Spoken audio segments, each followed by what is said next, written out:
The station where our veterans' voices are heard. MBR Talk. Hey folks, thanks for tuning in. You're giving veterans a voice today. Powered by WorkSimple, where we simplify your mission. Find us on the web at mbradio.. We begin on the tracks, rails stretching beyond the horizon.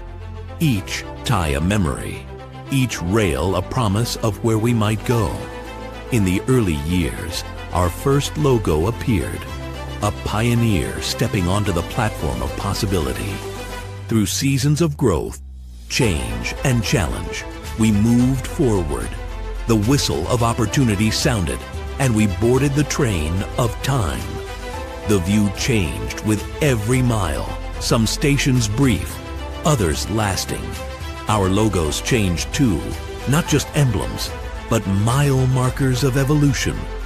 Along the way, seats filled with teammates, mentors, veterans, and friends.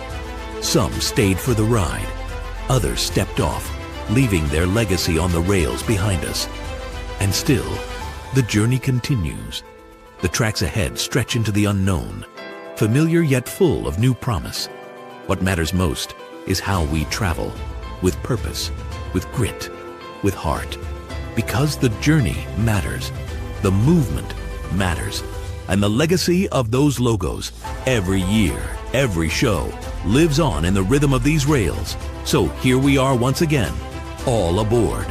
The whistle blows, the tracks call. Together we ride. We are the H-Train Show, showing veterans programs beyond the VA since 2015.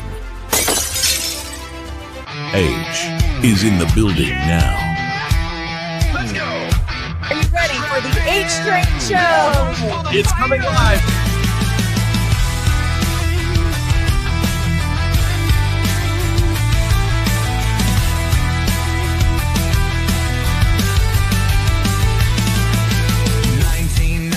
I took the oath. 20 years I gave my soul.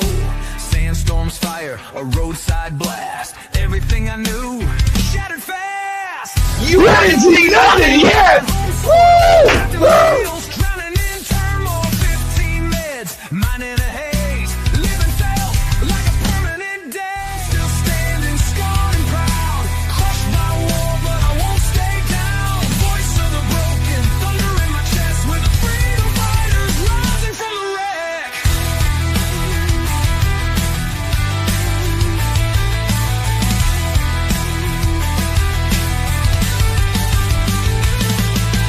Parents pulled me from the edge of night, pushed me forward back into the light. Ski boots on, carving through pain. Found my fire on that frozen terrain. Said I was too old to beat the race, so I trained like hell, put them in their place. From slurred words to a podium stand, yeah, I'm racing with lightning in my hands. Still standing, scarred and proud. Crushed by war, but I won't stay down.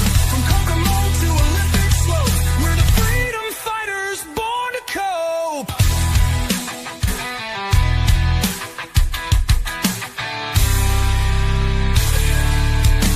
Now I take the mic, not a rifle. Broadcast truth, yeah, that's survival.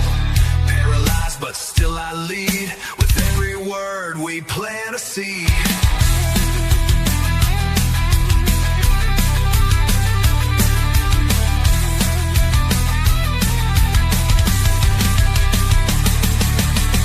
Still standing, warriors loud. Can't break us, we screaming proud. Not wounded, we're on the attack. Freedom fighters, and we're taking it back. Freedom fighters, yeah, yeah. Keep rising. The station where our veterans' voices are heard. MBR Talk. Hey folks, thanks for tuning in. You're giving veterans a voice today. Powered by WorkSimple, where we simplify your mission. Find us on the web at mbradio.. Welcome everybody. It is that time. It is the H-Train Show. Good morning. Live from the Work Simple building here in Westminster, powered by Work Simple. It is Red Friday, June 19th, 2026. And again, the eye candy of the show, Amber joins us. And it looks like you're feeling a little bit better, Amber. I am feeling a little bit better. From moment to moment, it changes. So we'll see what happens. But no, this morning I'm not, in a ball in my bed. So I'm good. Well, that's fantastic.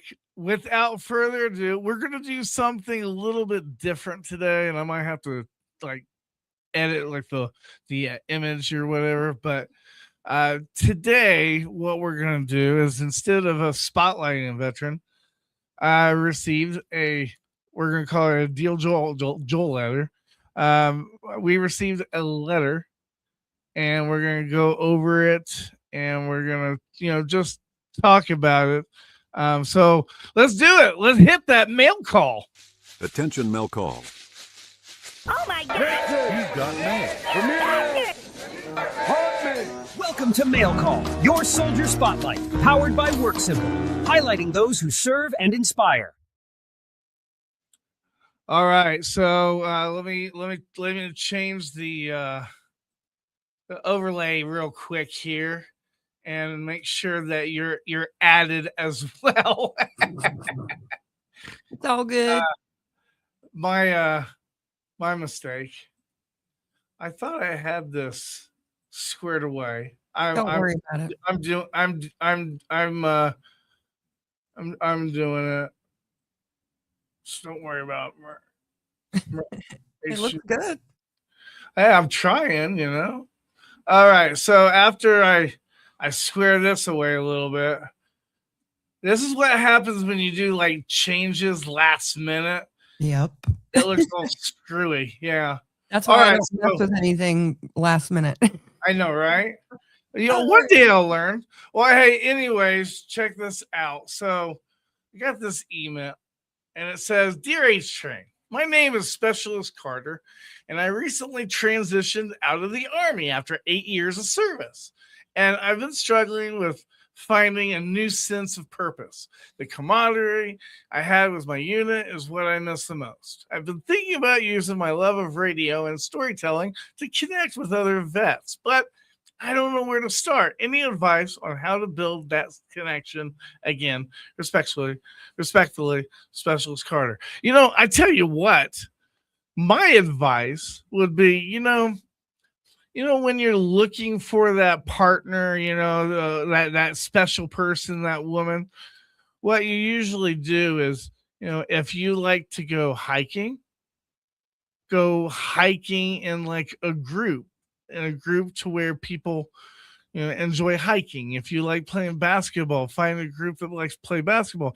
It's the same kind of option when a person asks me, hey, you know a lot about nonprofits. Who should I donate to? Well, it's kind of hand in hand the same thing.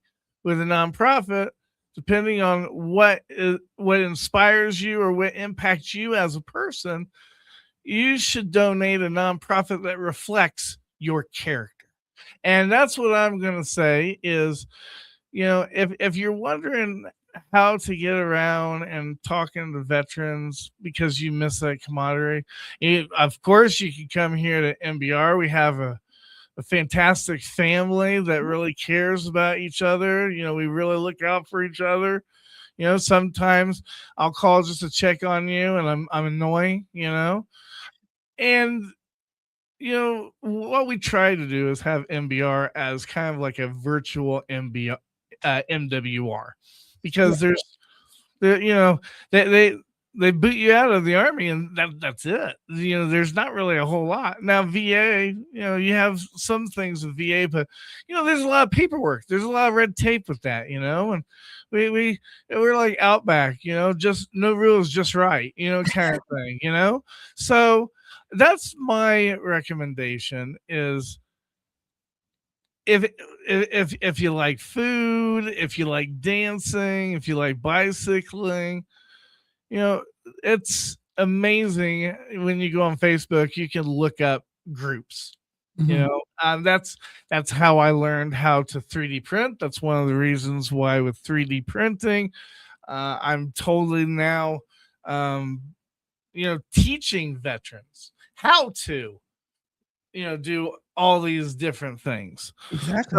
So it's pretty important that we think. I don't know, Amber. I don't want to beat a dead horse, but what are your thoughts? What do you suggest? Well, I noticed that they say that they like to storytell, or I can't speak. They have a love of radio and storytelling to connect with others. Mhm. So I would say lean into that. If you have a special talent or a special hobby or whatever, and especially storytelling, the world goes around with storytelling.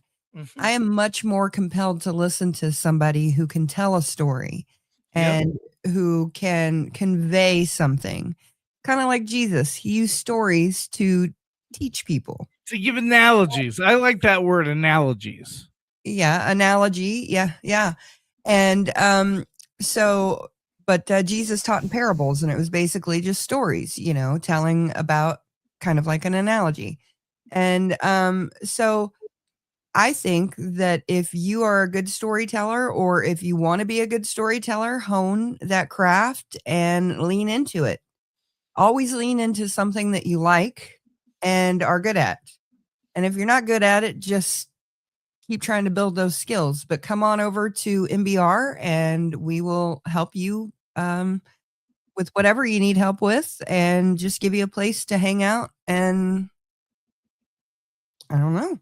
But I think it is correct as far as like in your own community. If you go on to like Facebook or there's lots of different, just Google events in my area. And so like our area has like hiking, days of hiking, and like for groups, or they have ghost hunts. They have all kinds of weird stuff. So all you have to do is just find the events in your area and plug yourself in. Now, before we go on our first commercial break, we're going to cover more with drop the date. But we wanted to really quick. You know what? That's not really coming out the way that I wanted it to either. We're what we're going to do is we're going to we're going to have to do. I wanted to recognize June 19th or Juneteenth today. It's a holiday. And we have a description of why we why we celebrate and stuff like that. It's I believe it's important that we recognize every holiday. It's a federal holiday. Let's just put it that way. Yeah. So for those that are celebrating June 19th, happy June 19th day.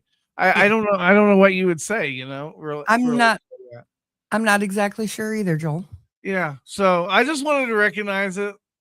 Have a blessed day. Yep. Have a blessed day. And don't work too hard. Yeah. Okay, so we're gonna go on our first commercial break.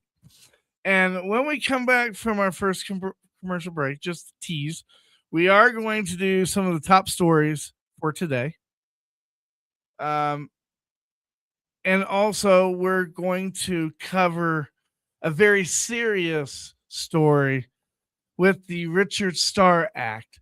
You want to make sure that you keep tuning in, because I'm going to tell you the new updates of what's going on, why it's going on, why it's going to be a circus probably for the next couple of months, and let's just say that the political parties, you know how Democrats and Republicans go at each other? Well, now they're taking on the vets. Keep posting, keep listening, and I'll explain when we come back.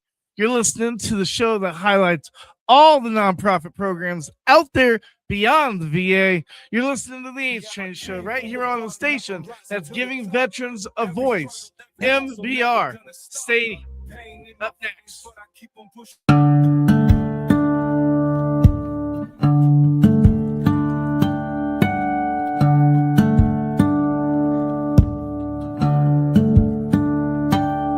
Been 10 years since I'd seen his face. Not much had changed, just a different time, different place. When I shook his hand, I knew something had changed. This was a different man from the one I knew back then. That's when he said, "Where do they go?" Yes, I stand in line and watch the flag wave at pride. You see, this is what I do.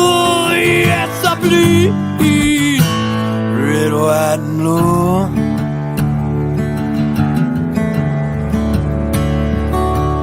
He told me the tales of his journeys far away.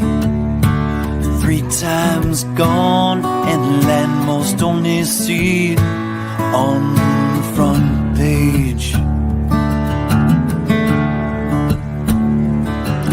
With honor and glory, he stood so tall and fought for you and I, so we could be free from it all. That's when he said, "Where do they go?" Yes, I stand in line and watch the flag wave of pride. You see, this is what I do. Yes, I bleed red, white, and blue.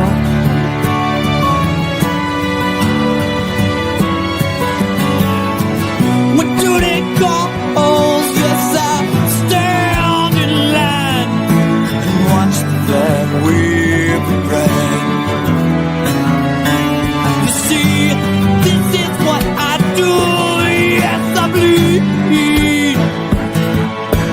This is what I do. Yes, I bleed. Oh, this is what I do. Yes, I bleed. Red, white, and blue.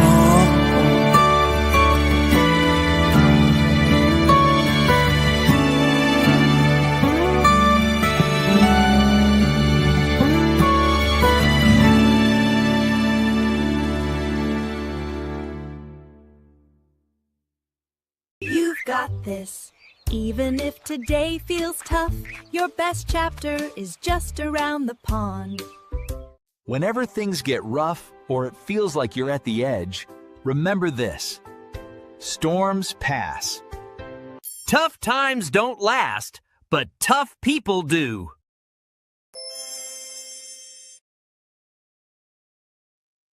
All right, ladies and gentlemen, welcome back. You're listening to the H Train Show right here on Military Broadcast Radio, the June 19th federal holiday, also Red Friday. Welcome, welcome, welcome. We know that you have a choice in who you listen to in the morning, and because you picked us, we really appreciate it. We got some awesome content for you today, especially our interview of the week is going to be Jason Vest that joins us at the top of the hour. But before we do that, let's, not really get political, but oh no, I'm going to break this down. Oh no. So, ladies and gentlemen, earlier this year, or I should say, it's been, I think, about 7 or 8 years, we have been trying to pass this legislation for the Richard Starr Act. Well, we got our wish. They got it in this bill. And I'm getting ready to read what I have wrote. So, for first of all, we're going to do the week in review. Week in Review. Next stop, Week in Review. All right, so we're doing that week in review. If you would like to sponsor that spot, let us know. We would love to showcase and spotlight your business or your nonprofit organization. How much does it cost? Throwing it out there. How much does it cost? How much does it cost? Yeah. It would be $50 a month. Oh, okay. Okay. Well, I don't know really. We haven't really made a cost. First of all, we gotta find somebody, and then you know, all that stuff. But that's what we're thinking. But what I wanted to do is, so there was a, go ahead and overlay that that the Richard Starr Act. Let's see, maybe I can do it. Question. Did you already overlay it? Yeah, you did. Talking about this one? Yeah, that one. Yeah. There you go. There we go. All right. So basically, so Iraq and Afghanistan, the nonprofit, IVAB, I believe it is. I don't think that's the right one. Oh man, I don't. I'm just gonna keep it up. Screw Morning, it. Joy. I don't know. Okay, Morning, so Joy.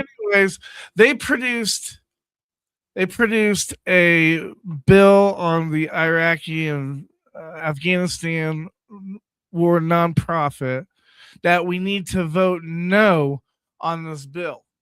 And the reason why they're saying no on this bill or yes is the support package is written. The Richard Starr Act provisions move forward. Veterans affected by sleep apnea or tinnitus changes are left behind.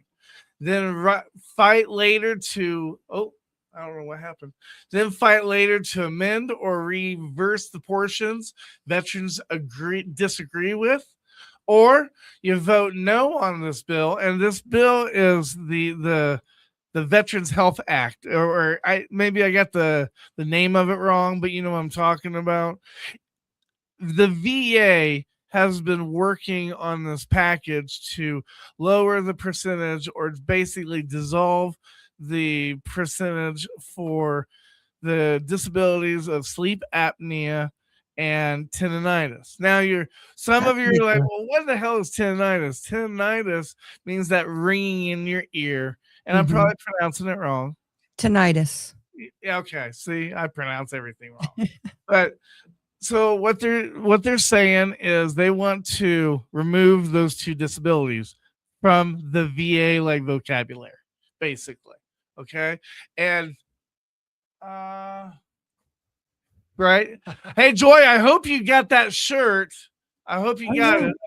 So you have two groups. You've got yes and you've got no. And I'm kind of telling you, if you do the no, what happens? And with the opposed package, because of the sleep apnea and tinnitus provisions, risk delaying or killing the Richard Act progress again. We hope for a future Congress passes a cleaner version. The challenge. Go ahead. I'm sorry, Amber. Oh, no, keep going, and then we can talk about it after you're done. Okay. The challenge is that the Richard Starr Act has been introduced multiple times over several years without becoming law. Many combat disabled retirees feel that they have already waited long enough. That's why some veterans are saying, take the win now and fix the rest later.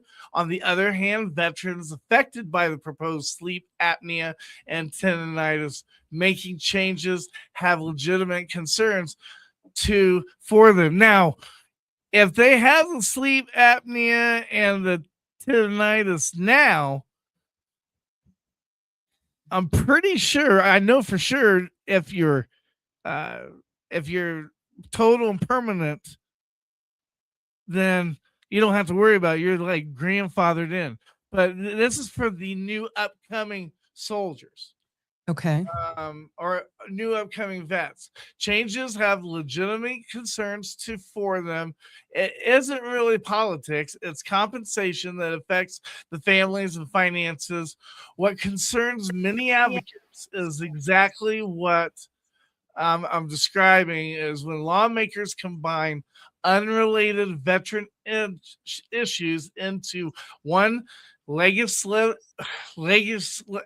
package.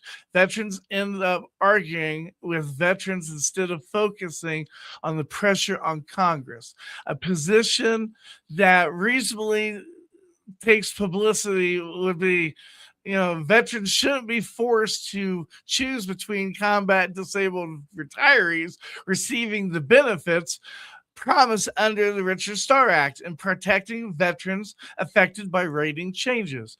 Congress should address both issues fairly instead of making veterans pack winners or losers.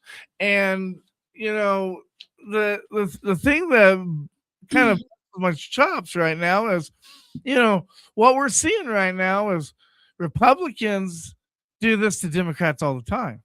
And Democrats do this to Republicans every time. But the fact is, guess what? The Republicans and the Democrats have both teamed up together, and they've allowed this VA bill. They could have put this VA bill in the next bill. They could have, but they didn't. And we need to take note of that. Look, the reason why I'm jumping to conclusions like this is because, dude, they've already blocked it twice. And because we keep on griping and moaning, they finally allow it. But with a special catch, they're playing chicken with us, veterans. If you're watching this, it's okay. You can think of however you feel about me, or if you don't like my view. But the fact is they're playing chickens with us, and now this is a political chess game. So I haven't been able to follow this all and everything you've been saying, but what it looks like is they're trying to take away from the veterans who haven't filed their disability claims with tinnitus and sleep apnea to give to. Yeah, they're trying to take out one bucket to put in another bucket, which isn't cool because, I used to sorry about oats, but I used to, kind of make fun of sleep apnea, because usually, or back in the day, it was generally something that you thought of that just fat people had, Okay, yeah. Right? So I have sleep apnea and my husband has sleep apnea. And we did not realize the effects of sleep apnea after so long. And my husband has severe effects from it. And he has it because of his service in the military, because someone hit him and deviated his septum, and his nose was like all the way over here on the side of his face. Right.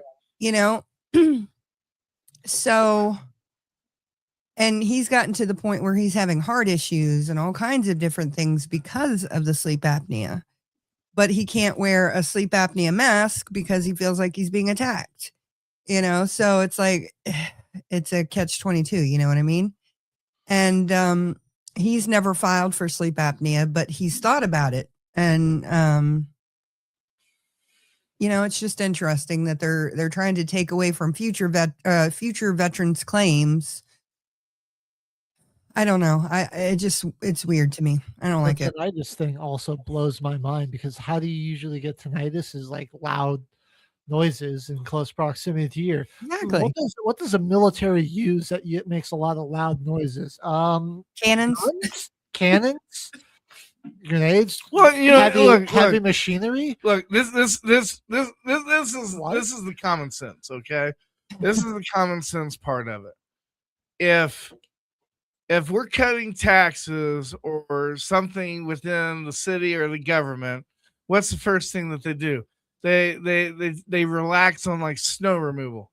Somebody or some business or the Capitol or something, for one day or whatever, they try to suck it up and they don't do snow removal.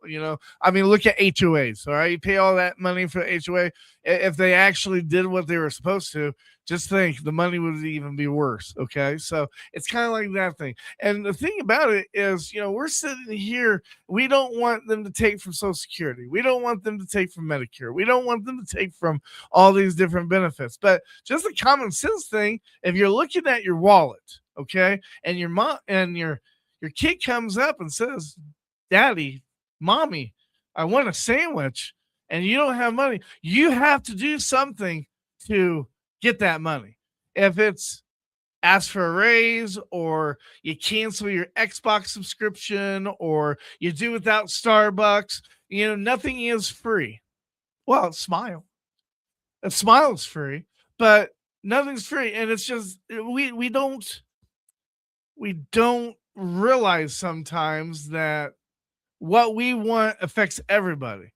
Now, my opinion, and after this we'll go to drop the date, but my opinion is that, and there's going to be some people that don't like this, all right? Now, let's be honest, once this bill gets voted yes or no or whatever, and it goes to the desk, then it's put into law.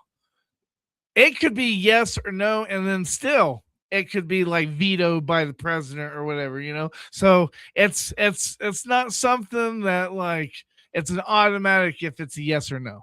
Okay. But what I would say is because we know what the VA is doing.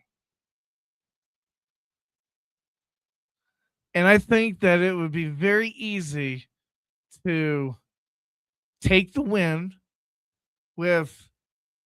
because I mean this isn't going to affect the veterans now. This is going to affect the veterans coming into it. So that gives us some time. So what I would say is we vote yes. And you're going to hear this from pretty much anybody that the Richard Starr Act that it affects.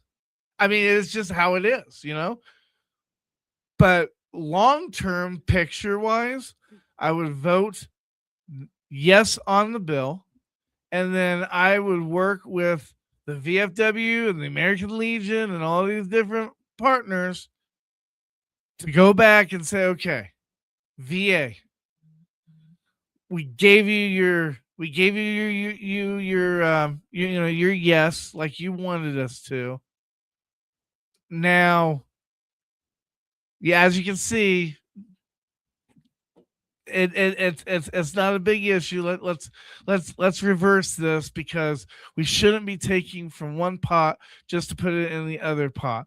There's something that we can do. We've given billions to Israel. We've given billions to all these other different countries for reasons, I don't need to say it. But that's my opinion. That's my view. That's my idea. But I can also see where other veterans are like, well, you know what? We need to vote no, and then we'll just get the bill back into the thing again, for the next vote. That's the problem. Yeah. That's the problem. I don't think if we vote no, I don't think they'll ever pass the Richard Starr Act. I think that they plan this, and if it's not this bill, it's going to be something else in the next bill. That's my honest opinion, but I can understand both sides. Okay. I've seen it already on comments, 100% for tinnitus or sleep apnea does not go forth in front of the Richard Starr Act. Yeah, I get it. I get why they're saying that. But I guarantee you, the ones that are affected by the Richard Starr Act, they're not saying anything. They're saying, hey, no, we need a vote we need to vote yes on this bill so we can pass Richard Starr. So that's where we're at. That's where we're at. And it's just sad that we have to play chess with politicians. Yeah, and it it just is so frustrating because you hear so many stories of veterans not being taken care of and things happening. And I was listening last night to a show, and there was a veteran's wife who was crying because they didn't have the help that they needed. And it's just, and people always assume that us veterans are taken care of or whatever. Yep. That's not really the case. I mean, I spent approximately 25 years in the VA system before I got my full disability. And I was in bed for 6.5 years, not able to do crap, you know? So, and when I first got discharged, I was making $100 a month from the VA. And I think it took me a good 8 to 10 years to get past the 10% mark. Yep. And then, you know, and then it took forever for me to get to where I am now. But there was a lot of fighting, and even within the VA healthcare system itself, each VA is different. Some VAs are really amazing and some are really crappy. Yep, exactly. It really depends on like the region that you're at. You know, Yeah. it depends on the character of the people. I mean, you know, not all of the United States is racist, but there are some racist regions. There are some places that are more racist than others. So racism is still real, you know, and you're gonna get the same thing, not just with racism, but just with like hard attitudes, you know. Well- I'm not saying racist, but you know, like I could go into a Walmart in a bad end of town, and a white person can be like totally rude to me, you know. I mean, it has nothing to do with race. It has to do with people's character. One thing I experienced, I got hurt in 99. I was 20 years old. I got out, and by the time I turned 21, I got all the way into the VA system. Mhm. I experienced a lot of people telling me, or doctors and nurses and stuff like that telling me, oh, well, you're young, you can't hurt that bad. Or, oh, well, women, you know, they experience pain a little differently than men. And so, yeah, I'm sorry, but there's nothing I can really do. So that was something I really experienced when I first got out, and we moved to Arkansas, Northwest Arkansas, Springdale, Fayetteville area. Went to the Fayetteville VA, and I had nothing but trouble with the doctors and the nurses and stuff like that. It was just, I felt like they were belittling me because I was young and I was a woman. When I got into the VA healthcare system in Florida, I felt completely the opposite. You know, I felt really listened to and validated and everything. Now that system was kind of crappy as well, but at least, you know, I wasn't feeling like they were just pushing off what I was saying because I was young and I was a woman. So, well, ladies and gentlemen, we're going to we're going to try this again. These are the top stories for today, just so that you know. So evidently, Ukraine drone strike hits Moscow refinery. Ukraine's drone strike on Moscow's refinery led to what they call black rain. The energy infrastructure is now at the heart of the conflict. Story number 2, Feds hold rates steady, hikes still on the table. Feds held interest rates steady, but they're hinting a hike might be coming. So if you're watching your budget, keep that on your radar. The Knicks. Congratulations, the New York Knicks. They have clinched first championship in 50 years. Switching gears, talking about the big win, the New York Knicks just clinched their first championship, and the fans are rejoicing.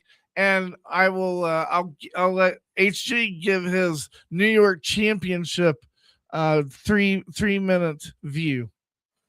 Yeah, man, it was one of the better stories from the NBA this year. Fantastic run by them. Honestly, one of the more dominant postseason runs we've seen from a team. They ended up winning.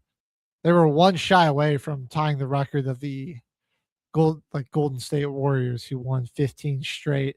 The Knicks won 14 straight on their playoff run.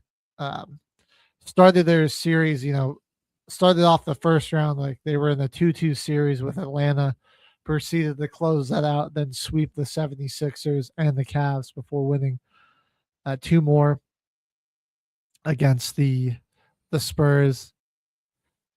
And the streets of New York were alive, and people were very excited.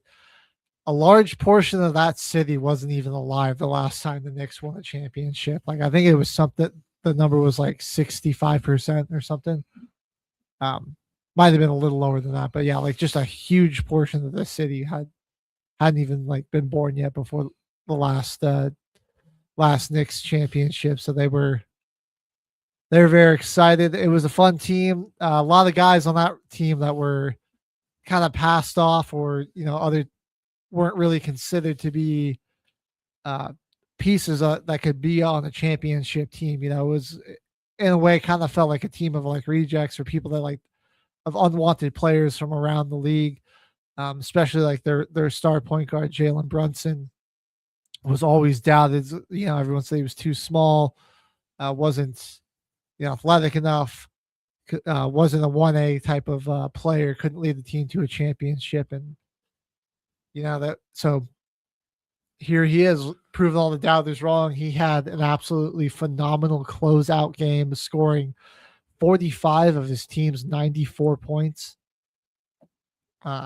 in game 5 to secure the victory. So all right, one of a really cool story, and it is our 8th different champion in 8 different years for the NBA. So we are really in the era of parity, if you want to call it that.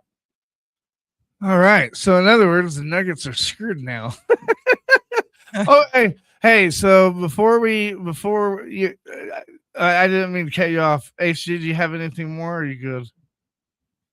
No, that's it. You're all good. Okay. All right. I just wanted to make sure. Also, I just wanted to say that, we had a lot of people die this week. A lot of famous people die. We had, the several notable figures passed away. Peabo Bryson, the Grammy-winning singer known for A Whole New World, died at age 75 after a stroke. Huh? I said I love that song. And actor Anthony Head, famous for Buffy the Vampire Slayer, he died at 72 from pneumonia. Oliver Tree, he is an upcoming new artist. He was a genre blending singer, died in a helicopter crash. He was 32. And Carolina von Regozo, a German, I know I butchered that name, I'm sure. German heiress, died earlier this month at age 26. Oh, wow. Fitness influence, Carly Douglas, died at age 36, 3 months after sharing the cancer diagnosis. All My Children alumni Paul Avery and wife Sheila died in New Jersey house fire. And last but not least, the German shipping company Herles, her mentor's mysterious deaths ruled suicide. So those are just some of the top stories that are happening in our neck of the woods and in your neck of the woods. And now, ladies and gentlemen, it is time for Drop the Date.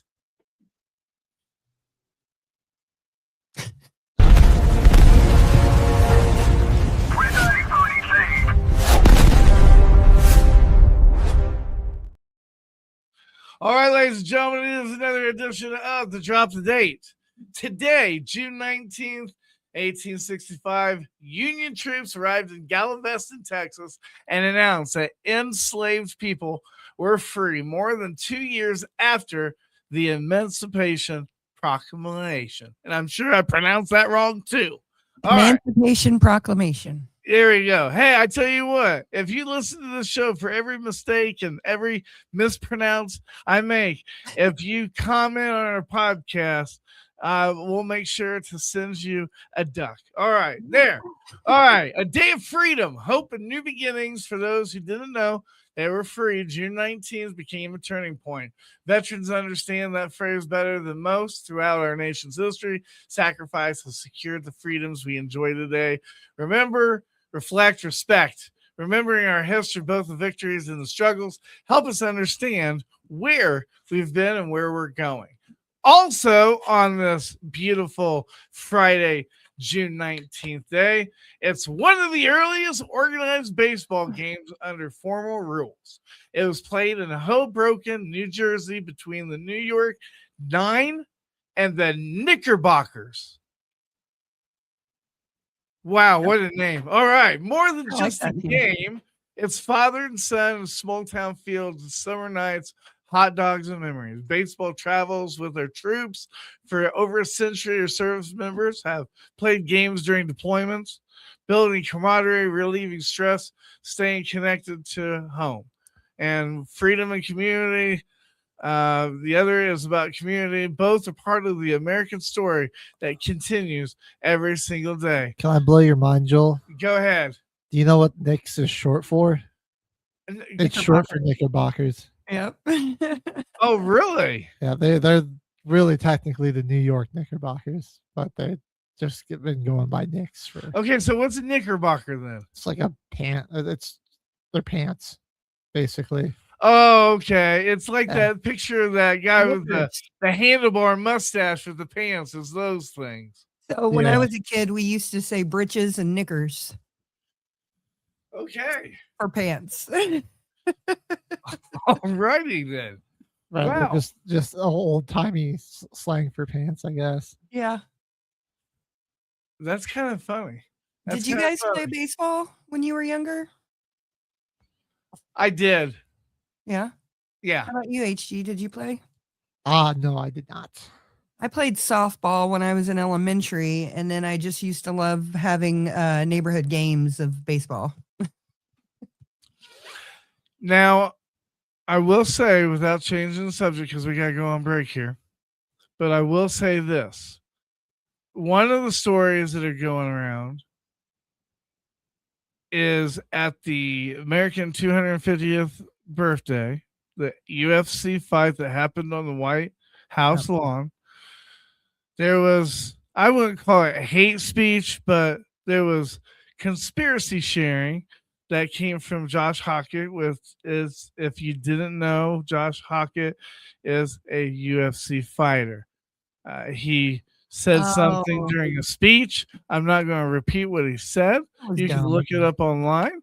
But I will tell you that after that speech, Dana White, who is in charge of UFC, he said that he didn't agree with it. He didn't like it.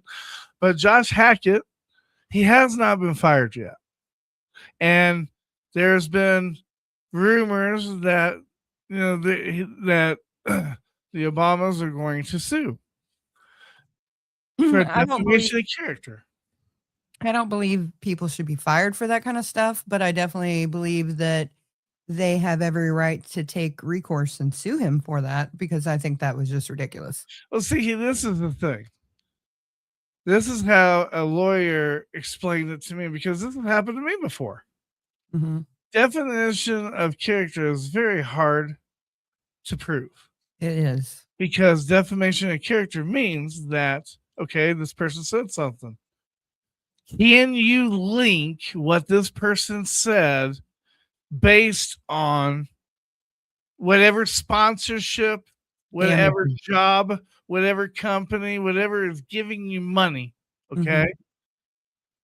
Can they do it? Now, if somebody called somebody a pedophile in public, which I did kind of hear a funny joke the other day from a little kid. A little kid came to me and he's like, what I don't understand about pedophiles are, do they not know about midgets?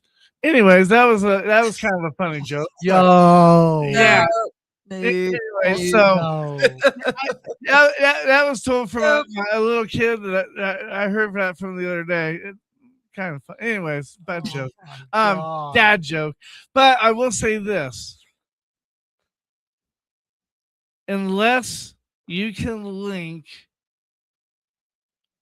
somebody saying something to you that's ruining your life to where your company or your job fires you, it's going to be very hard for you to get defamation of character. So yeah, you have to show damage. Yeah, I don't think anything's gonna happen. I really don't. I don't think. I think it's gonna be a slap on the wrist. I actually think it's kind of a political, not a political. What do you call it? Like a celebrity stunt or whatever. Also in the news before we go to break. Yeah. Jelly Roll and Bunny XO. They filed for divorce. They're going to be divorcing. And yesterday, off of a TikTok that somebody recorded, Jelly Roll said in one of his concerts that he was at, "This is the first time and the last time that I'm going to speak of this, but nobody cheated on anybody. She is still my best friend after 10 years, and this is for 10 years more of best friends."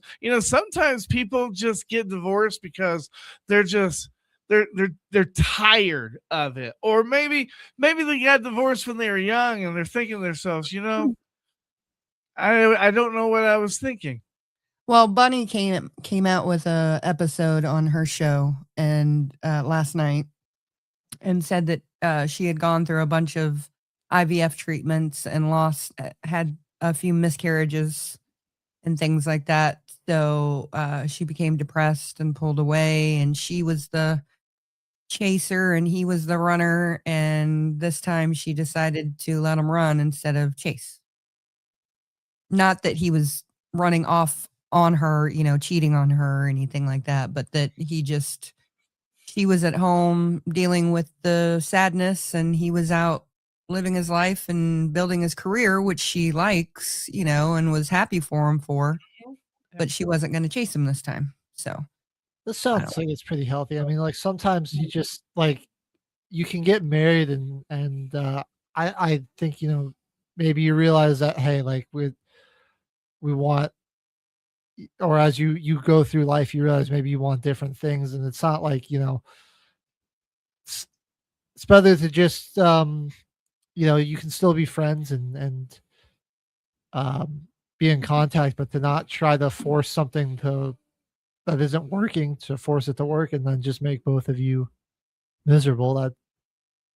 So sounds like good for them that they both know what they want, and you can she and Joy and I want to cover real quick what Joy was talking about.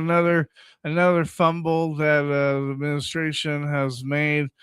I don't know why, I don't know how, but we have an algae issue with the Lincoln Memorial. It's the reflecting pool. Yeah, it's a reflecting pool. They need to get that. They need to get that stuff cleaned out.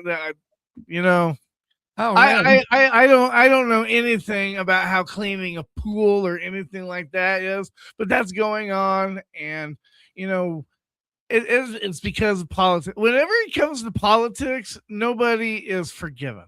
Okay, nobody's forgiven and nobody's patient. When it comes to a dog pooping in the crosswalk in New York City, people are forgiving, people are patient, but are they patient or forgiving when it comes to politics? No. So you're going to hear a lot of noise. And as we go on commercial break, just remember this: just because it's noisy outside doesn't mean that you have to join in that chaos. You can ignore life. You can scroll on by life, because every time you meet with somebody or every time you talk with somebody, you should have intentions. You're either intentioning to bring them up, build them up, or you're intentionally to tear them down. Keep that in mind as we go on commercial break. And when we come back, hopefully it works this time, we're going to have an interview with Jason Vest. He is a veteran comedian in the Houston area, doing a lot of things great for troops. And he's going to tell us about his life as a veteran and how it has inspired him to do comedy. So if you want to laugh, stay with us. Don't go away. You're listening to the show that highlights all the nonprofit programs out there beyond the VA. You're listening to the A-Train Show right here on station, giving our veterans a voice, MBR. Stay with us next.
hotel window many floors above. What's missing down there is love. Thinking through the smoke that fills my mind. Don't worry, it's not my first time. Adios, amigo. I'm so glad I seen you. I won't be seeing you around. Adios, amigo. I've been looking for you since I stepped foot in this town.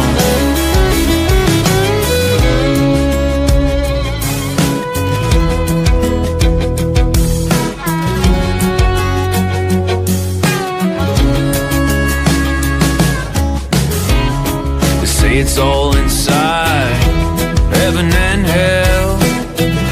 What happened to that angel when he fell? Give it just one try. Tell me you don't like it. Be God for a moment and don't despise it. Adios, amigo. I'm so glad I seen you. I won't be seeing you around. Adios, amigo. I've been looking for you since I stepped foot in this town.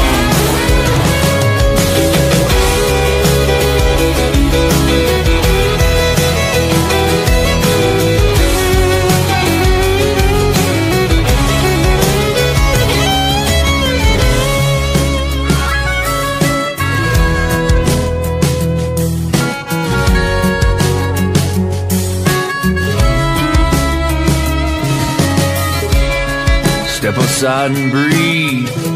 Play a little in the street. Hope it's not me they're sending. Move on from over there. Give the kids a little scare. Oh, these fences, they need mending. Adios, amigo. I'm so glad I seen you. I won't be seeing you around. Adios, amigo. I've been looking for you since I stepped foot in this town. Adios, amigo. I'm so glad I seen you. I won't be seeing you around. Adios, amigo. I've been looking for you since I stepped foot in this town.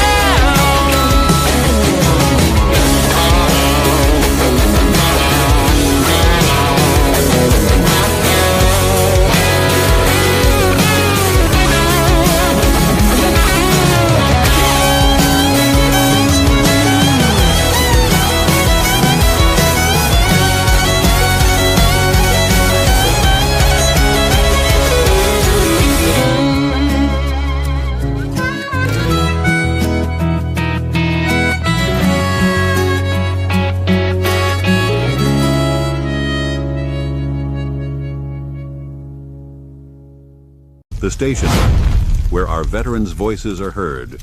MBR Talk. Hey folks, thanks for tuning in. You're giving veterans a voice today. Powered by WorkSimple, where we simplify your mission. Find us on the web at mbradio.we.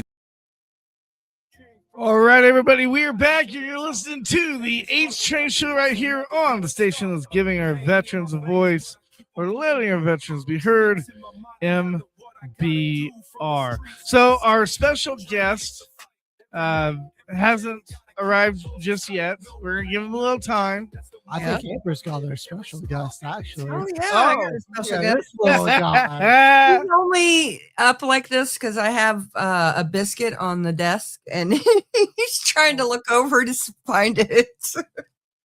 Oh, he's conducting some important research. Oh, he's on recon. Yeah. So scouting. what we're going to do is we're going to go ahead and do the what the segment, because I guess I skipped through that. We're going to do the what the segment, and hopefully Jason arrives then, and hopefully there's not another scheduling traveling issue. But until then, ladies and gentlemen, let's do it. The what the segment.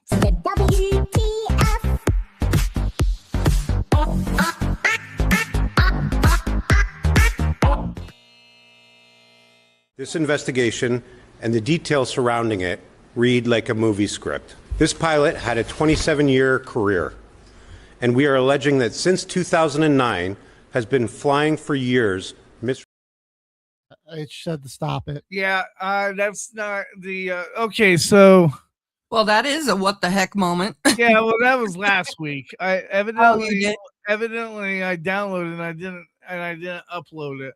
All right, so I'll just go over the story. Over the weekend, there was a story that happened in Brazil. A woman was bungee jumping and she went to some locals in Brazil.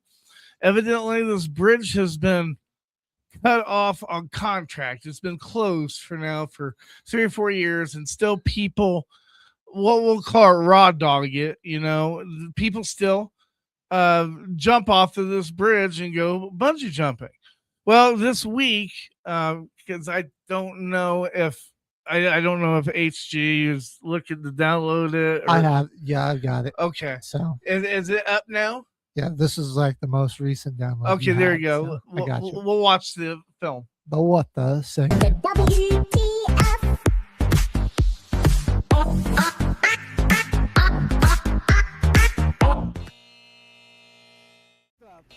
That woman went to Brazil, went to go bungee jump. 3 workers, 3 of them, hoisted her up in a Superman position. 2 of them tossed her over the cliff.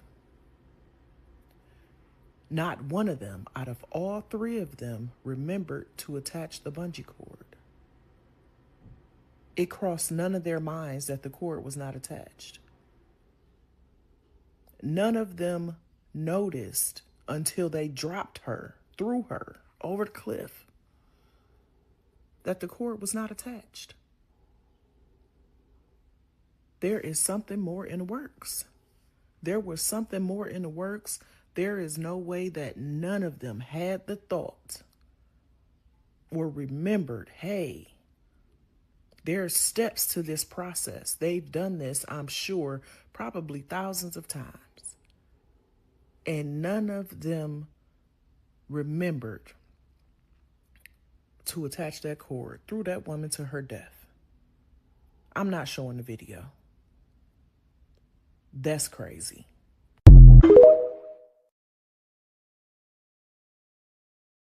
Okay, so I heard about this. So reports are that she did not die on impact. At initial, they said reports that she did die on impact. Oh God! She didn't die on impact. There was actually a nurse that was around the bottom area, and the nurse said that she had a faint pulse when she fell. She kept telling her that she was going to be okay, and of course she passed away. Now there have been arrests made, about 6 arrests made. And I don't think any arrests would have been made if they didn't run, but everybody ran, and there were 2 people that ran into like the forest. They used helicopter. Look, if the police have to use methods to arrest you, there's going to be a charge. Well, I mean, even if you didn't run, right? This is at minimum manslaughter, right? Exactly, and your incompetence. Like just because you're an idiot doesn't mean you get to kill somebody. So. Well, I don't really call it. So I know that the fiance was there, and that after the incident happened, after he was told, he like fainted and had to go to the hospital. So I don't think that it's like a homicide thing, because he fainted and went to the hospital. I do think that, just like in the military, sometimes we get complacent. Yeah.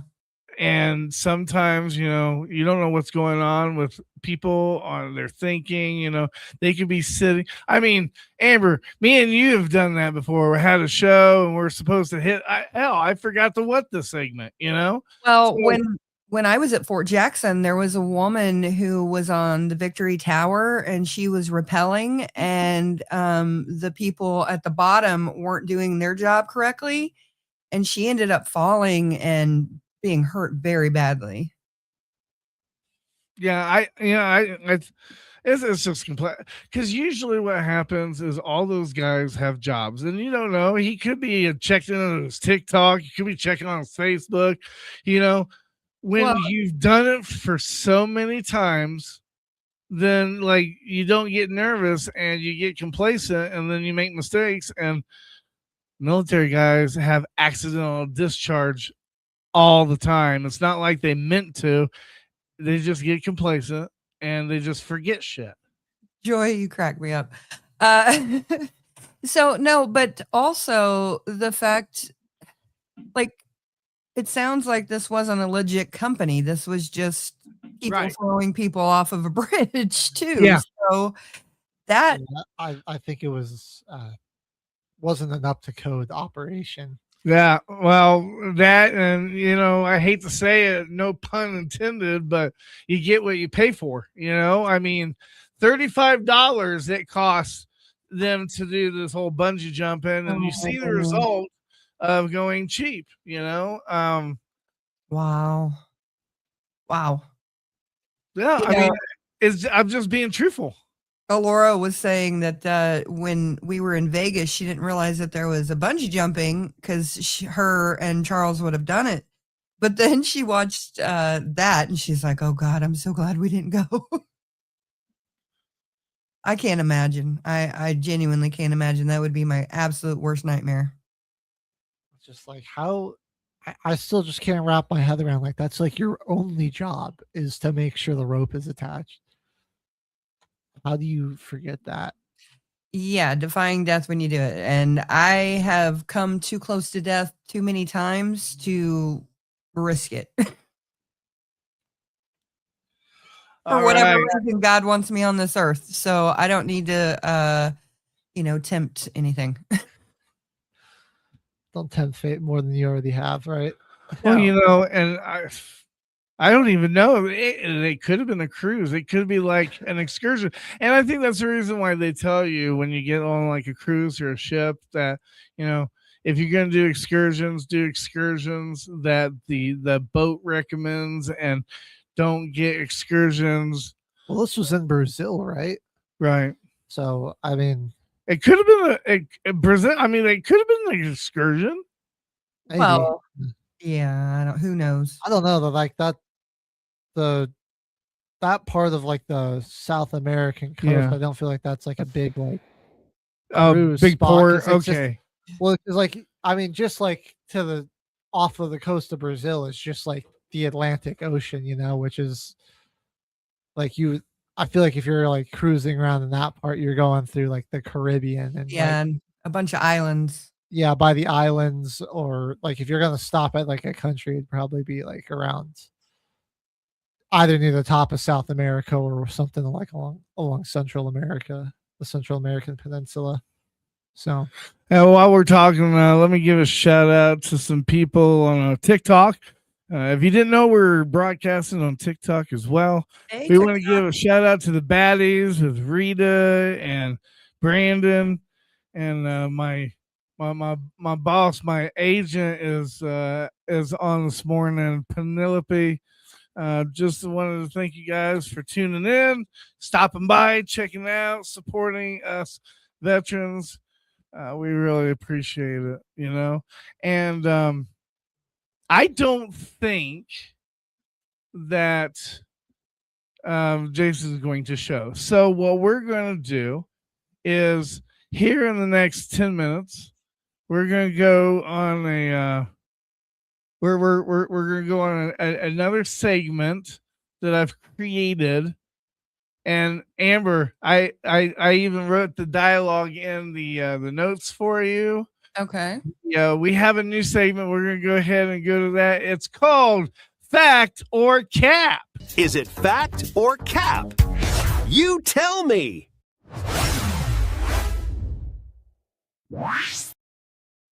All right, so today's fact or cap. I saw a TikTok yesterday, Amber. Okay. And it was a woman who nailed a bunch of nails into a turkey. I've seen that before. And threw it in a big fryer. Mm-hmm.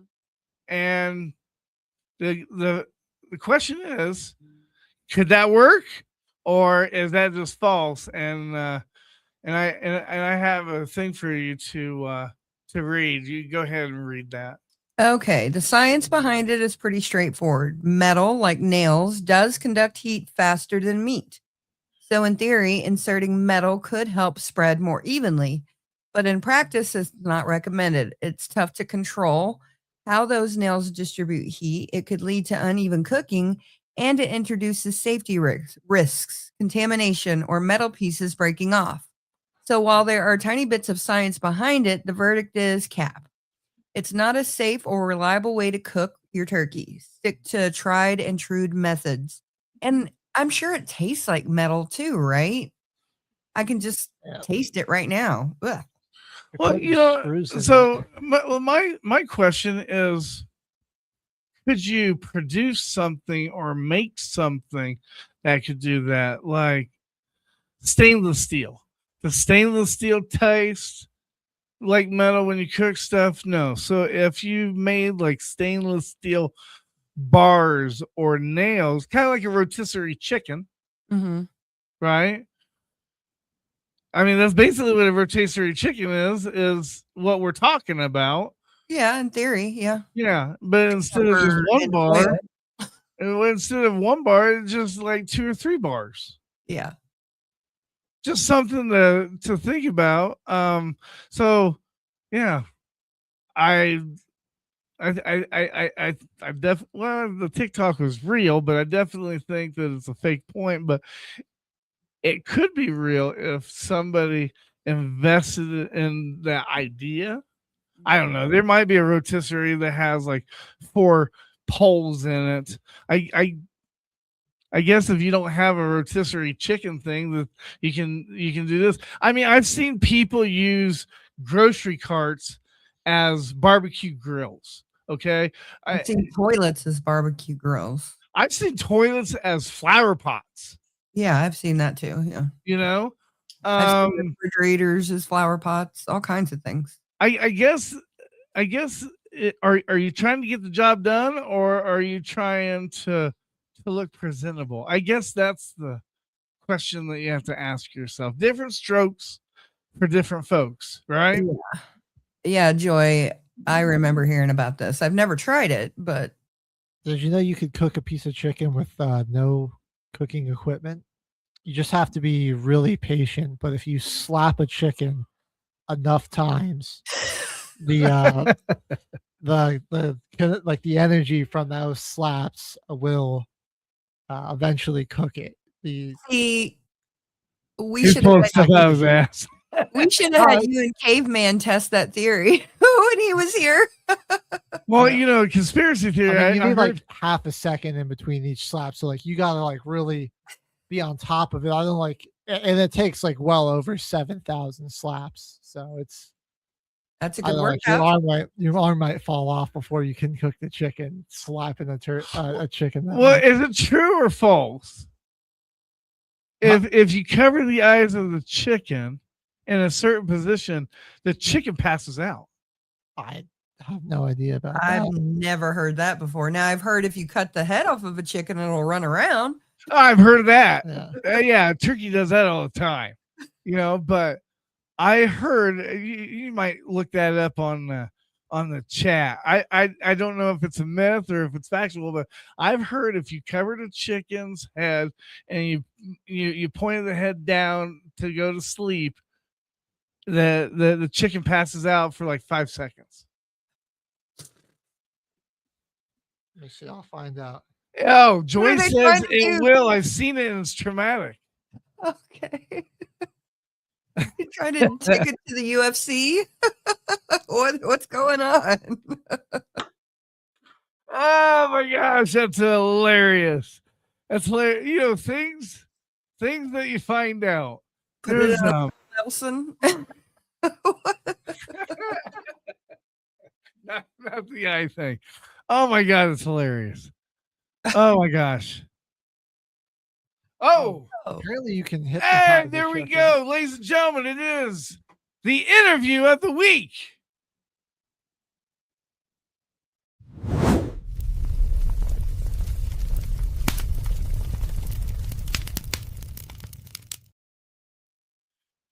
Okay, there we go. All right, awesome, blossom. Jason, thank you so much for thank you for showing up. First of all, how are you? Oh man, I just woke up. I'm so sorry. I'm on this weird sleeping schedule where I don't wake up till like the crack of noon. Hey, no problem. We're just glad that you're here. I really appreciate you being here, Jason.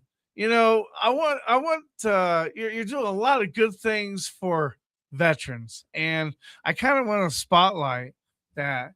And if you could just tell us real quick, like tell us a little bit about your military career, because I like to see where the turning point ended up with you starting being a comedian. Because I mean your set, I don't know if you've seen it, people, but his set is pretty funny, and you can get him on Cameo as well.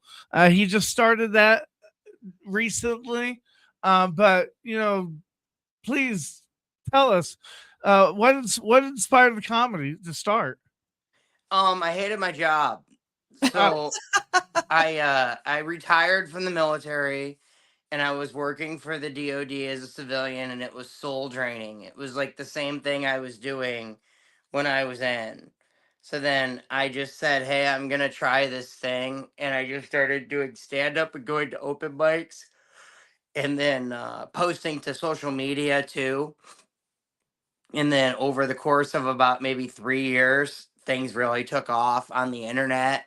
And then we just kept moving. I moved to Chicago for a little bit, from Michigan to Chicago. And then I got a little bit bigger in Chicago. Then we moved to Austin, and I got on Kill Tony a couple times, which was pretty, you know, life changing, because that's got a lot of exposure. And so I don't think this was ever really the goal to do this full time. But here we are. Like, That's awesome. So, you know, one of the things that I wanted to talk to you about, but I wanted to bring up the military, you know, because nobody asks you very much about like the military. They ask you about jokes or, you know, make me laugh or content. And, you know, I wanted to ask you a little bit about your military, because, you know, you was a recruiter, you know, and oh, one of those guys. And that to me is you know, inspiring, because you know, you could do comedy on some of the recruits, I'm sure, that come in and, you know, talking to you about joining the military. I'm sure you've had some real brains, you know, that's came into your way. And then the second thing, the question that I wanted to ask you is if you could, you know, paint the picture for us and explain to us what a butthole pageant is, you know, because he was talking about the I was telling all my friends on TikTok, the baddie, I was telling them how, hey, I got this veteran, he's funny as hell. He talks about the butthole pageant. Everybody's like, is that even a thing? And I'm like, yes, it is. He even has a thing, you know, them bending down and stuff. So, you know, talk to us a little bit about that. all right. Well, to answer the first question, yeah, there's a lot of humor in being a recruiter. You have to have a lot of patience, because people are stupid. And so most people that come into the military have like this big goal. Like they want to do something really big. And then you have to be like, no, motherfucker, you're going to be a cook. Like so that's like the first thing. Like, so I think like the first, like, you have to have thick skin to do that job. The prettiest butthole in Michigan competition is the world's largest butt bash. It was a pageant, and 2,100 people attended the Prettiest Butthole in Michigan competition over 3 years. I hosted it for 3 years. 2,100 people. Wow. 43 teeth. Wow. Okay, so like, what are? Do they give you a piece of paper? Do they mark like how round it is? Like what? Like descriptive? I mean, how is the process? How do they judge this? Well, first off, I think you have to go back with who to actually sign up for something like this. Right. I think we have to like backtrack here a little bit. Okay. So people No pun people intended. came from 9 different states and Alaska. 19 people from Alaska came to the Prettiest Butthole. in What the Michigan. heck? They did. People were bringing their wives to show them off like a trophy car. Like they were like, "Hey, she's gonna win tonight." Oh my gosh. And it was nasty. So like all these people show up, and then they get a portion where they can like speak. So they have like they have like this section where each of the contestants can deliver a speech. And so the third place winner was my friend who had cerebral palsy. He told everyone it was his Make-A-Wish. And that didn't end up being Josh Blue by chance, would it? No, not quite. Kind of like I would say the dollar store version, but it was so funny watching him show his butthole though, because he's only got one good arm. Now, in the military, of course, I don't have a great memory, but I remember we had this guy in our squad that I don't know how, but like, and I never asked to see it. I was very, very challenged. Sure. I wanted to ask to see it, you know? You know, kind of like Adam Sandler in the shower with Shaq, you know, I gotta see it. You know, but I didn't. But I was told he had 2 buttholes. I'd never seen this before, but it is possible. It is possible. So my cousin was born without one. Well, so the thing is, if you have a colostomy bag, you have 2. Oh, he didn't have a colostomy front, bag. one in the back. He didn't have a colostomy bag. It was like literally like 2 buttholes. But that's hilarious. The woman that won, her hole was tattooed like the bottle of Kraken, that liquor bottle. What? Yeah, the woman that won the first year was from Nebraska, and she drove 15 hours and slept in her car because she needed the prize money.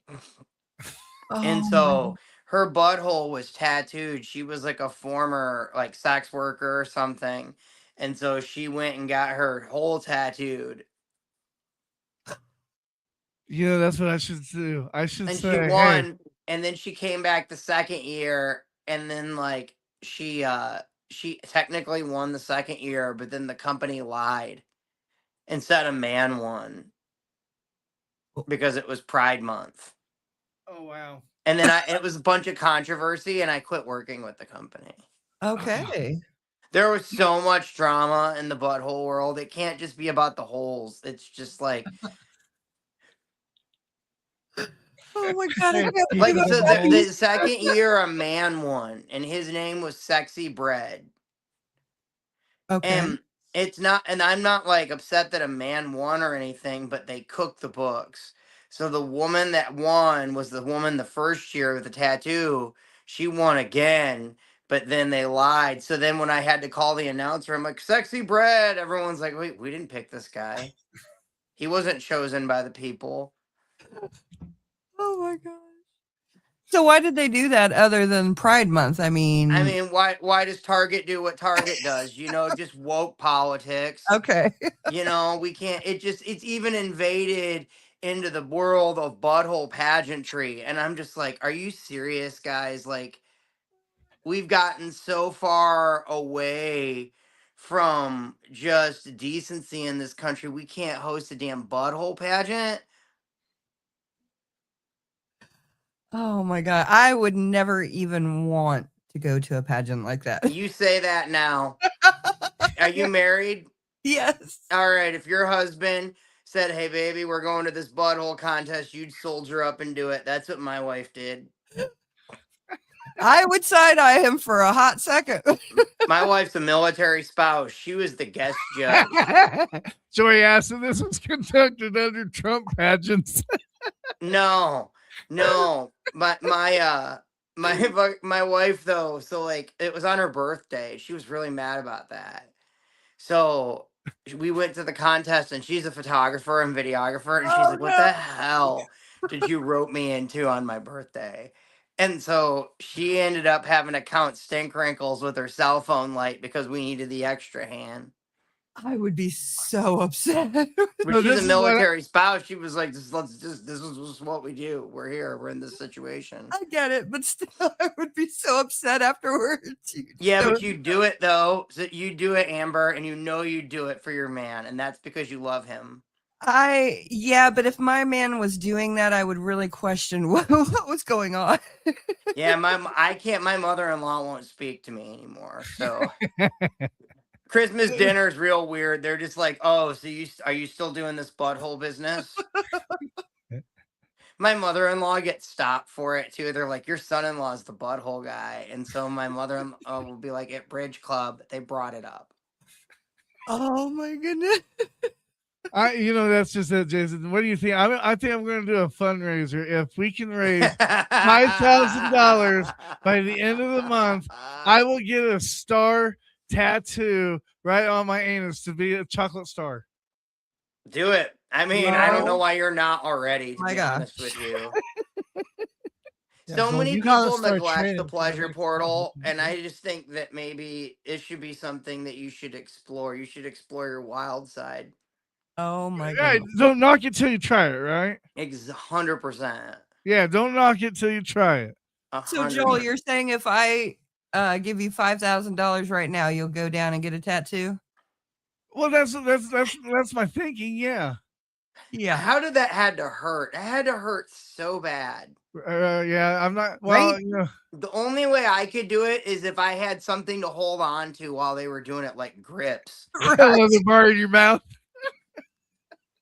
I can't even imagine.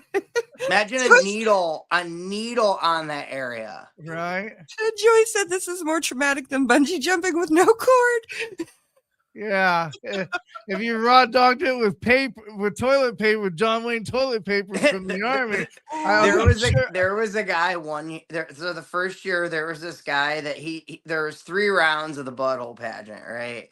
So this guy shows his hole for the first round and he walks off stage and just keeps walking right out of the building. Like it was almost like as he was spreading his cheeks, his life decisions caught up with him and he was like, this isn't for me.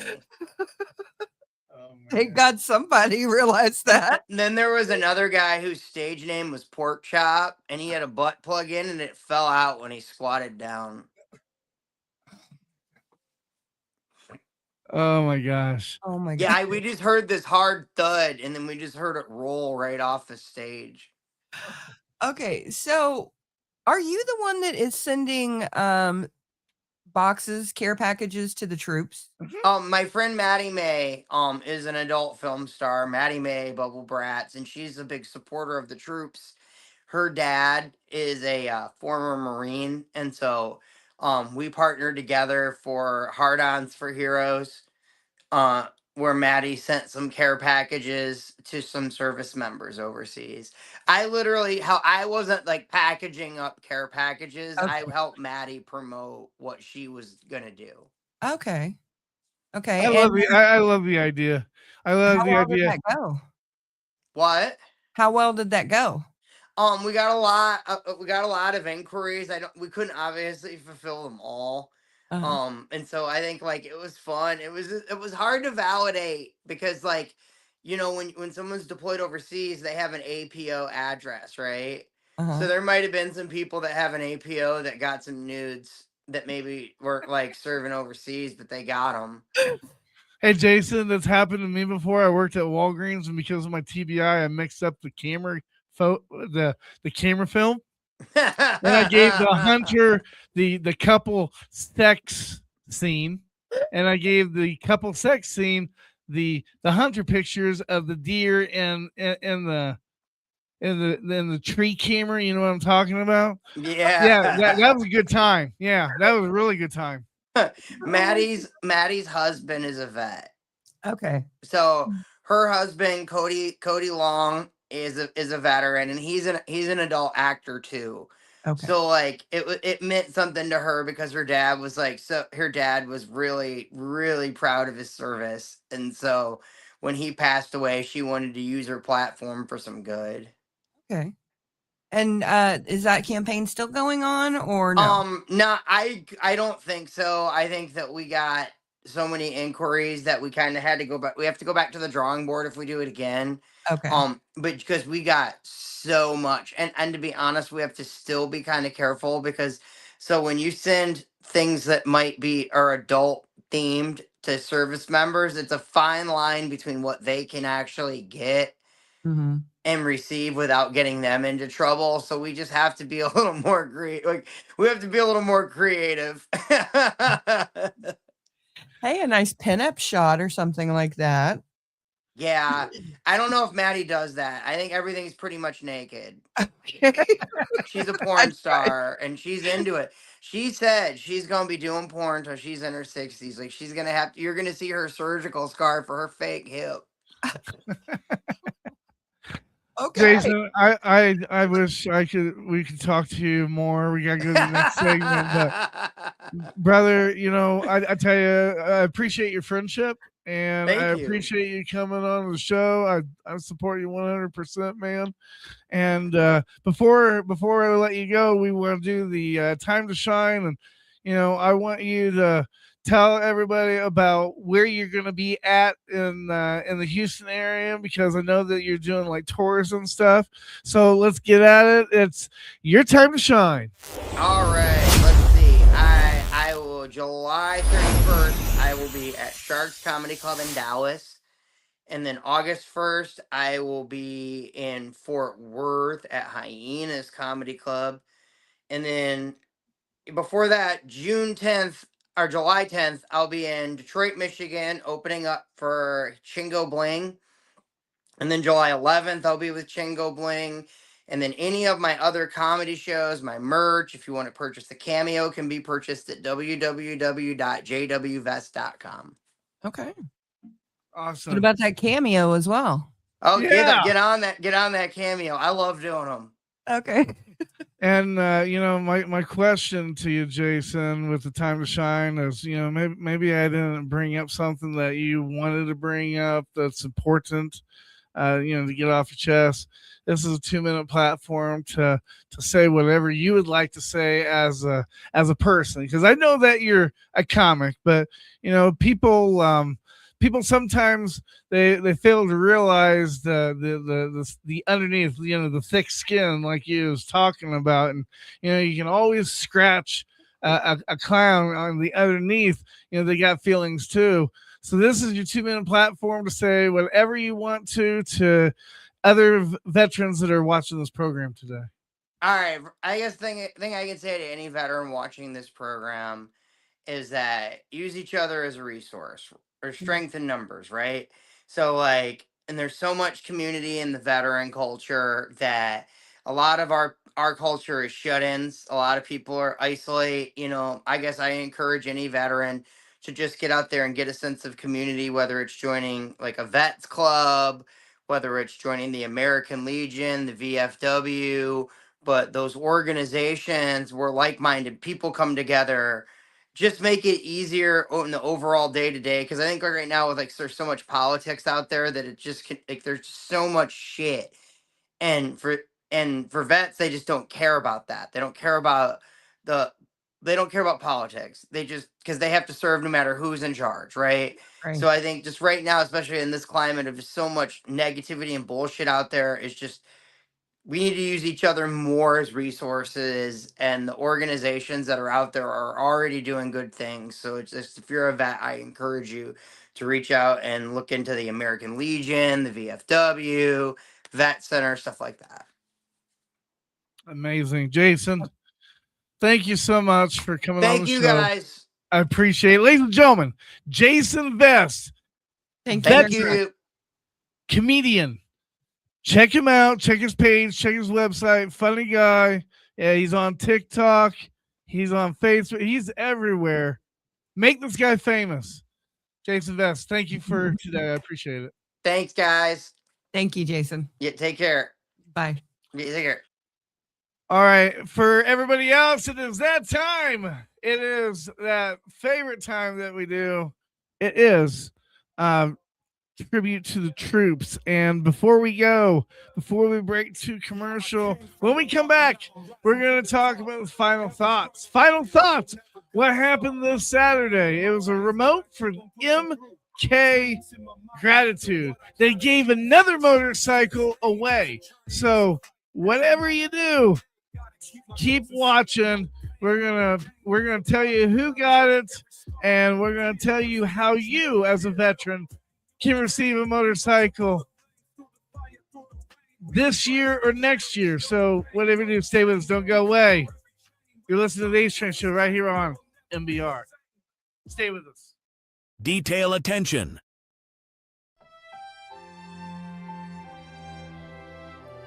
First call, the service member's name is called out loud in the context of a unit. This is meant to ensure all are present and accounted for. Second call, the name is called out again, louder, to confirm that the service member is indeed absent.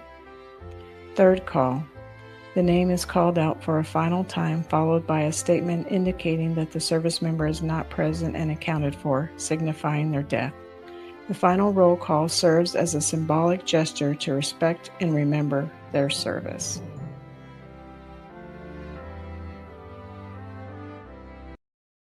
Sir, I don't know how to tell the story. Well, you got to, Joe.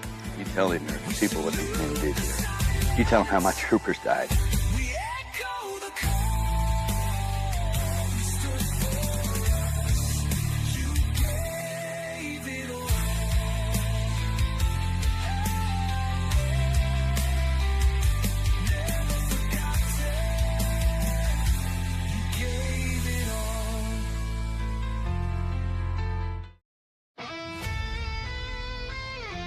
Hey everyone, thank you for tuning in to MBR today as we pay tribute to Texas State Trooper Sergio Romero, age 27, of Estaline, Texas. Before joining Texas Department of Public Safety as part of Class Bravo 2025, Romero served with the Hall County Sheriff's Office. Friends say earning the title of Texas State Trooper was a dream he worked hard to achieve. Trooper Romero was attempting to conduct a traffic stop along US 287 near Childress, Texas, around 4 p.m. on Wednesday, June 17, 2026, when a tractor-trailer pulled out in front of him, causing his patrol unit to collide with the vehicle. Trooper Romero died on scene. The crash remains under investigation. A family member described Sergio as a bright light who left a lasting impression on the people around him. Trooper Romero lived a life of service, serving his community and the state of Texas with courage, integrity, and selfless devotion. Department of Public Safety Colonel Freeman F. Martin said of Romero, "Today we grieve the loss of one of our own. We will never forget the ultimate sacrifice he made in service of his fellow Texans." Sergio is survived by his wife, Francisca, 2 young sons, extended family, as well as his brothers and sisters in arms. We here at MBR would like to thank you, Trooper Sergio Romero, for your service and dedication to our country. You leave a legacy of love and courage. Our prayers are with your family, friends, and those who served alongside you. You are truly missed.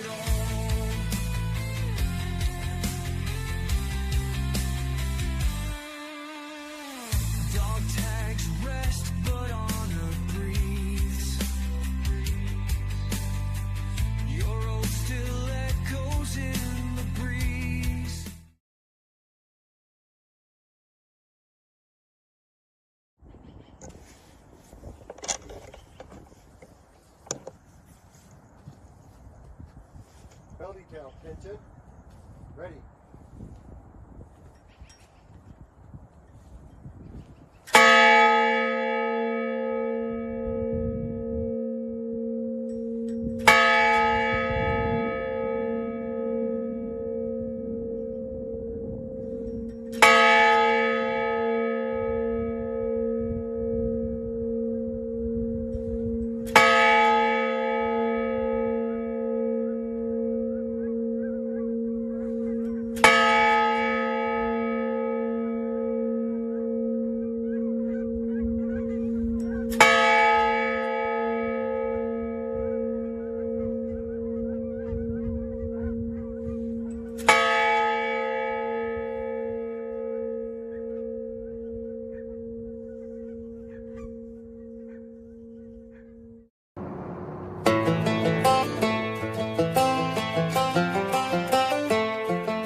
It's the guts and it's the glory. 100 stripes, 100 stories.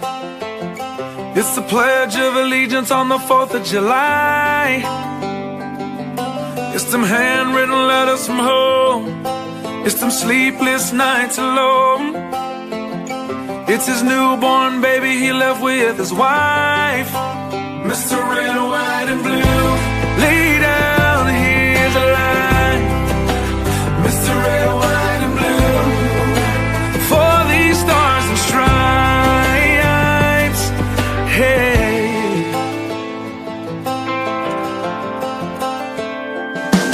From the fields of Indiana to the swamps of Louisiana, to the golden coast of California, Uncle Sam's the only family he's got. His purple heartbeat won't stop, and his 18th birthday was the day he was born. Mr. Red, White, and Blue, lay down, here's a line. Mr. Red, White, and Blue, for these stars and stripes.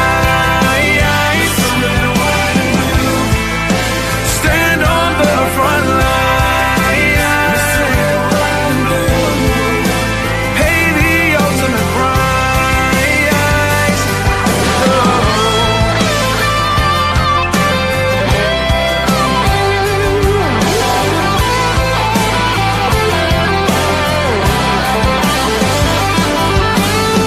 He was the man of the house when he was born. His family is proud but torn. But if you knew him, you would understand. He was raised on how to be brave, just to see the flag still wave. And then he came home with only one hand. He's Mr. Red, White, and Blue, lay down here to lie. Mr. Red, White, and Blue, for these stars and stripes.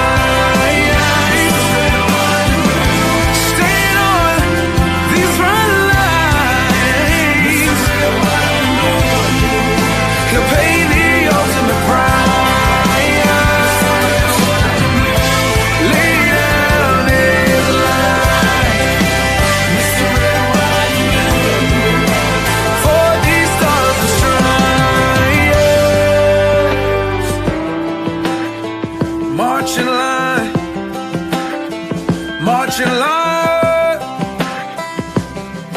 Hey. Hey.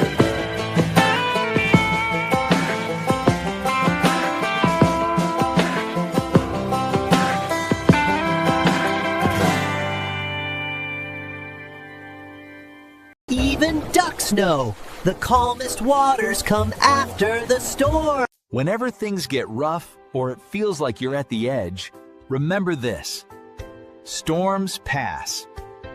Tough times don't last, but tough people do.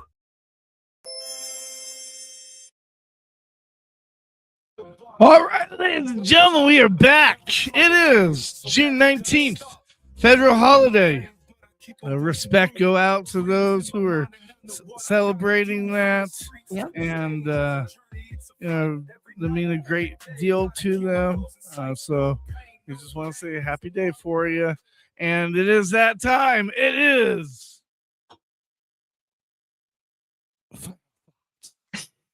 What time is it? It's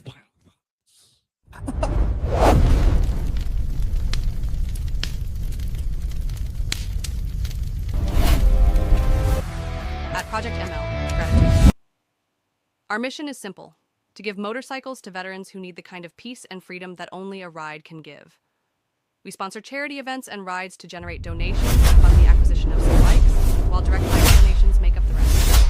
We seek to provide a little motorcycle healing to capable vets. all right. So I sent her a note, or my sister Kim, my battle buddy Kim Thompson, who's in charge of ML Project Gratitude. Mm-hmm. She sent a note out to the winner of the motorcycle. Okay. And her name is Amelia. Oh. I'm sure I butchered that.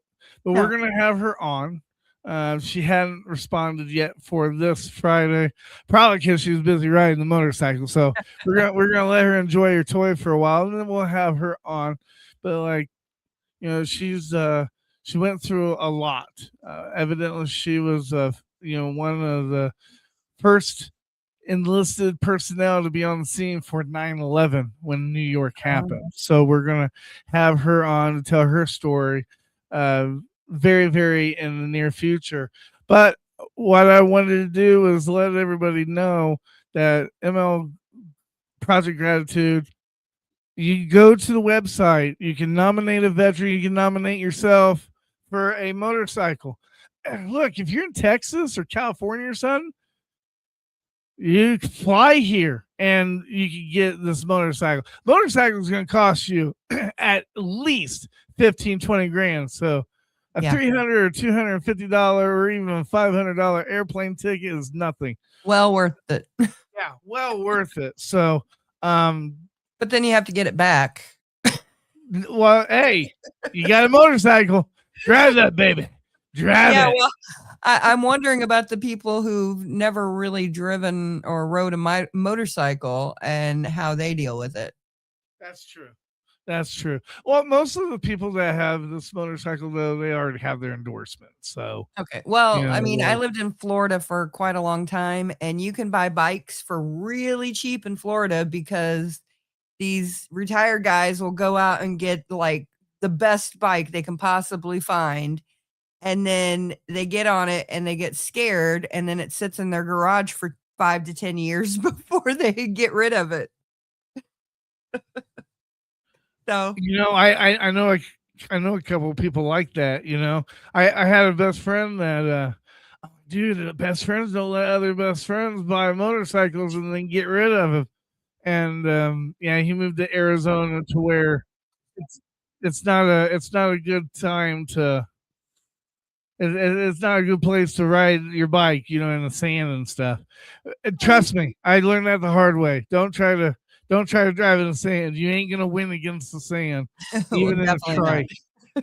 So, well, we're at that end of the program where we talk about what we learned. We're gonna start with you, HG. What did you learn today?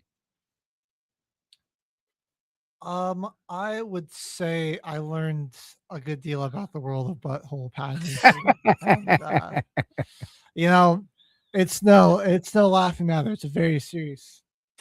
These performers really go all in to win the best butthole. So respect to them for all their effort. Oh man, yeah, I got a little message from Tracer. She's like, "That's not a good idea."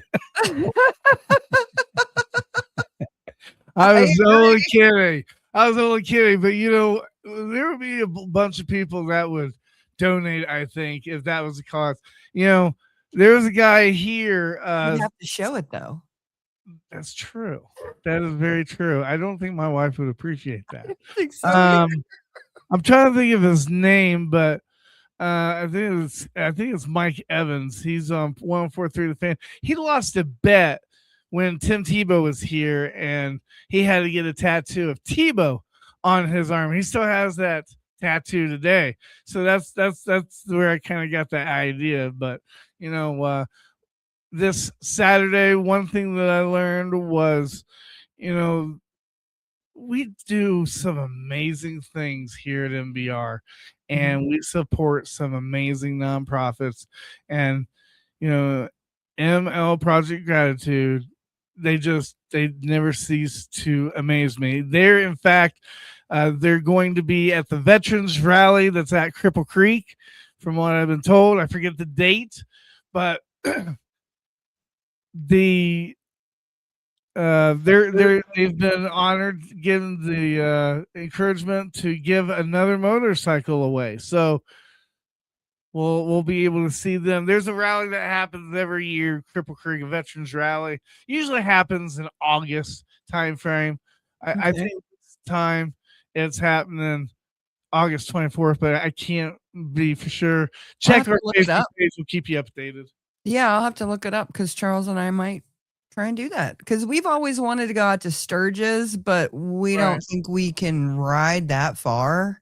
Right. I mean, holy cow, that's a long ways, and with two broke.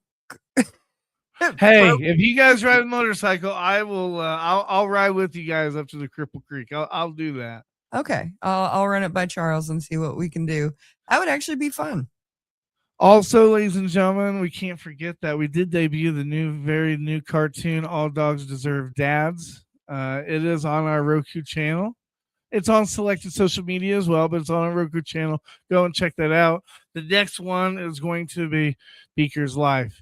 It's going to be an introduction to his life, so you get to know Beaker, because we're doing a 7 series of different things like transitioning, veterans transitioning, survivor's guilt, a bunch of series. So keep tuned in, keep update. Me and Murph Man are on our way of doing all that. And today I learned that that you have to have tough skin as a recruiter, but I didn't think about that when he said, being a recruiter, you have to have tough skin, because I'm sure that there are people that come in there and they're like, oh, I don't know, and for him to like not make fun of him, especially being a comedian, that must take a lot of willpower not to make fun of him. So that's one thing that I learned today.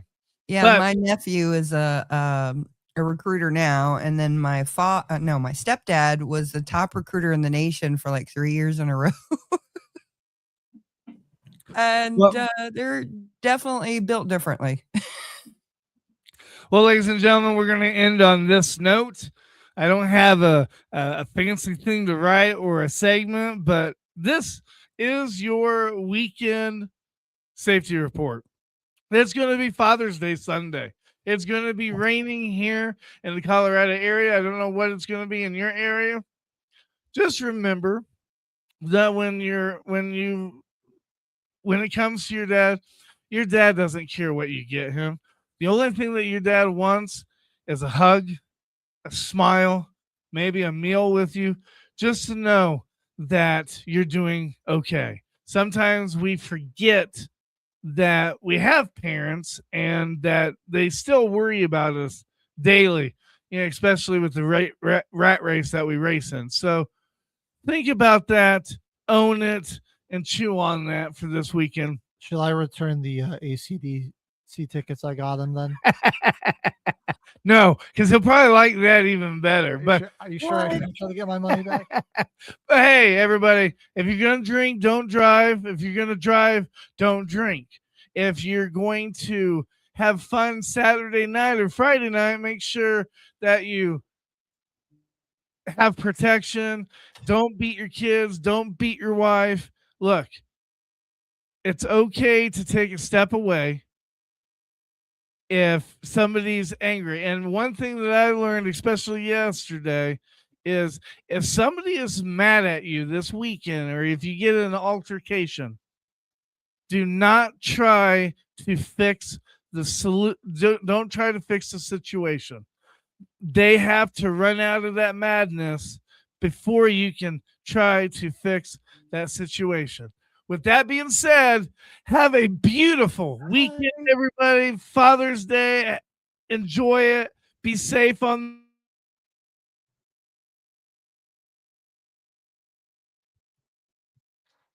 the Ice Train Show here at MBR. We want to say thank you so much for watching us. We're not here for us. We're here for you. And they all said, giving veterans a voice. See you next weekend, everybody.